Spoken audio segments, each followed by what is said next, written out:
Just winterized my pond. Figured I'd do a quick run through of what all that entails. It seems to be one of the points of contention where everyone's got a different opinion. First and foremost, I shut all my filtration down. Remove my pumps.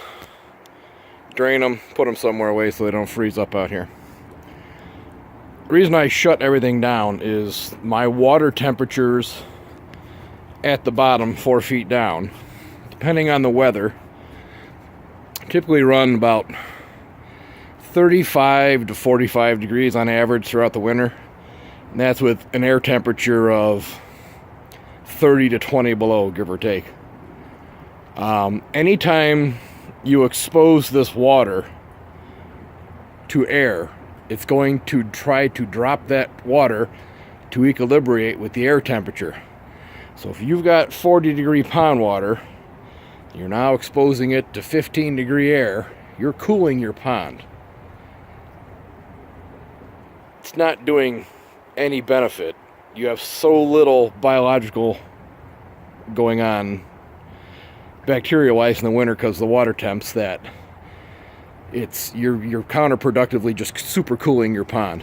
I've got a 3-barrel system over here that's shut down, obviously, exposed air. Waterfall filter over there shut down, exposed air. What I do, I move my air stone. Typically sits down the 4-foot section over there. I've got a ledge that runs just along this edge by the deck here that's 2.5 feet deep. So I move my air stone into the shallowest area. During the winter, you'll get stratification of water temperatures in the pond, meaning as your air temperatures drop, the coldest part of your pond is going to be your surface water. Deeper it gets, the warmer it gets. You don't want to be churning that warm water up to the surface, cooling it. Leave that deep water alone.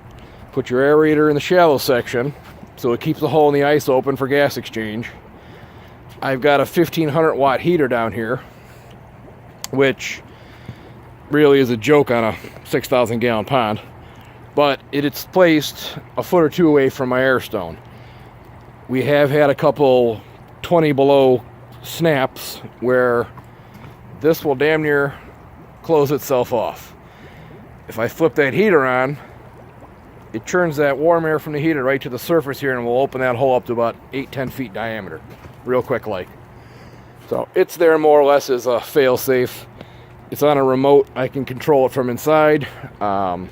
I've got a temperature sensor on the bottom of this pond. It runs through this cable here temporarily in the wintertime, right inside, and I've got a big 6-inch gauge on the inside of my house where I can monitor my water temps at the bottom at any point. This little wireless guy over here does surface temperature.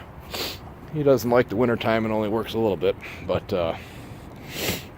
alright, my bog. Chop all your organics down.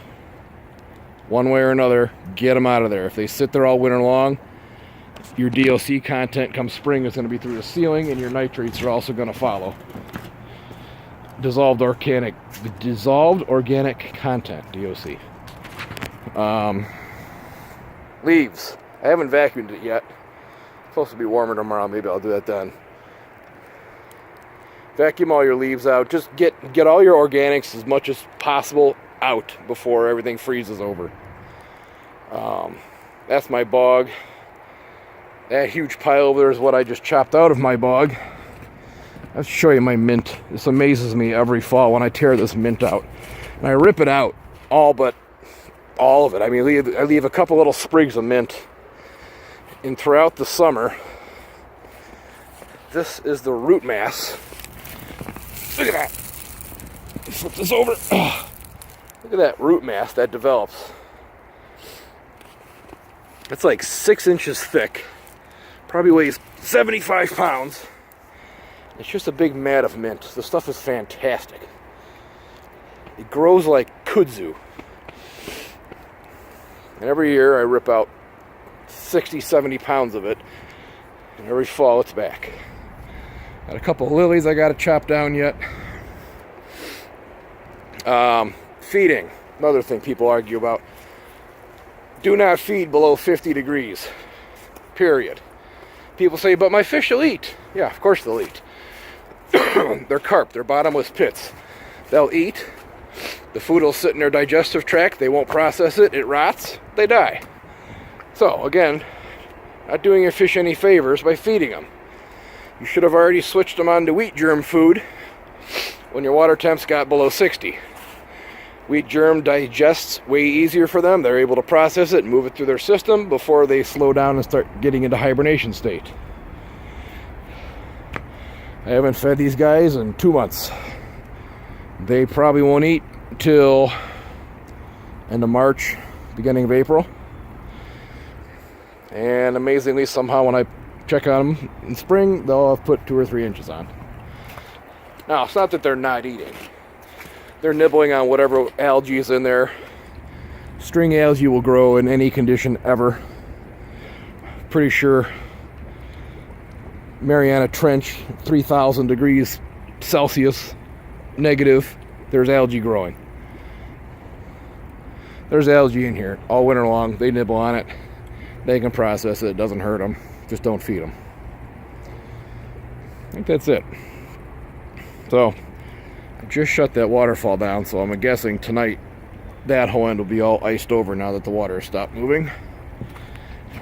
Danner AP20 Airstone's been in here for years.